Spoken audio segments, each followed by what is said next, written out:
Yeah, it's been a busy week in a lot of ways. In a lot of ways, but the team's really done a great job of rallying together, leaning on each other through the good and the tough times. And like I've said it so many times, this is a special group, and they showed it this week again and again. So we're focused and we're ready to head out to Cary and face a very, very good Marshall team on Friday.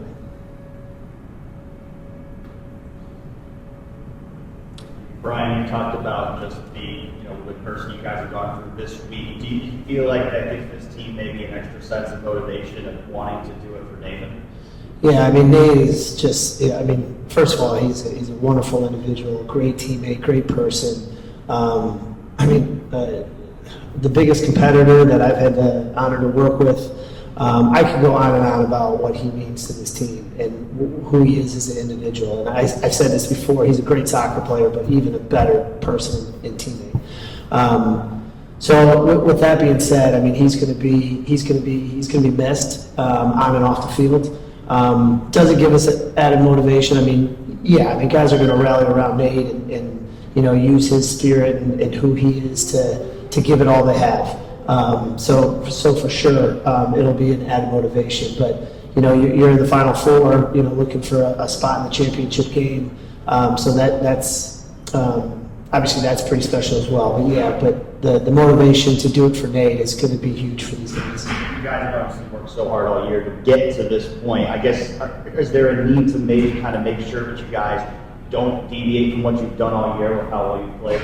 Yeah, we've said this almost every game in the tournament. Nothing changes. Yes, they're all big games. This is a big game, but nothing changes. Our focus, our preparation, how we're going to attack the game. Yeah, there's some different tactical things we're going to do for Marshall because they're an extremely talented team, and they definitely pose some problems or some challenges, I should say.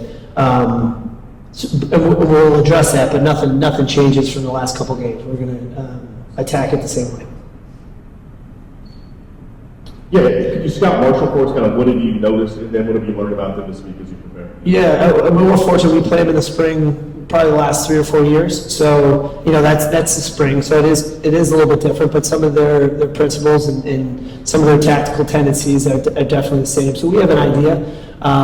They're a very good possession-based, very mature team, very physical team in a good way. Not only can they move speed and quickness, but they're also strong and mature in the way they use their bodies and their body control. So from an athletic standpoint, they're very good. Again, like I said, a very possession-based team. They're going to look to build out of the back. They really do a great job of having our defenders step to get behind, and they have the ability to do it.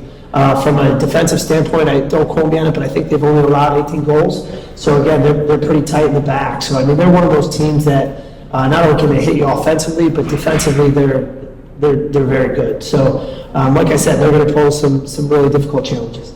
How confident are you that you guys are ready for this stage? You've had that number one next to you all year with the expectation, and now down to the Final Four. Yeah, I think the guys showed it. I know when they first got that number next to them, and we said that number really doesn't mean anything, and it doesn't. But sometimes it puts a bigger bullseye on you.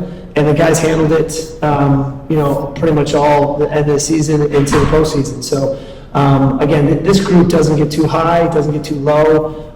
Great leadership and just a great locker room. So I think they're ready.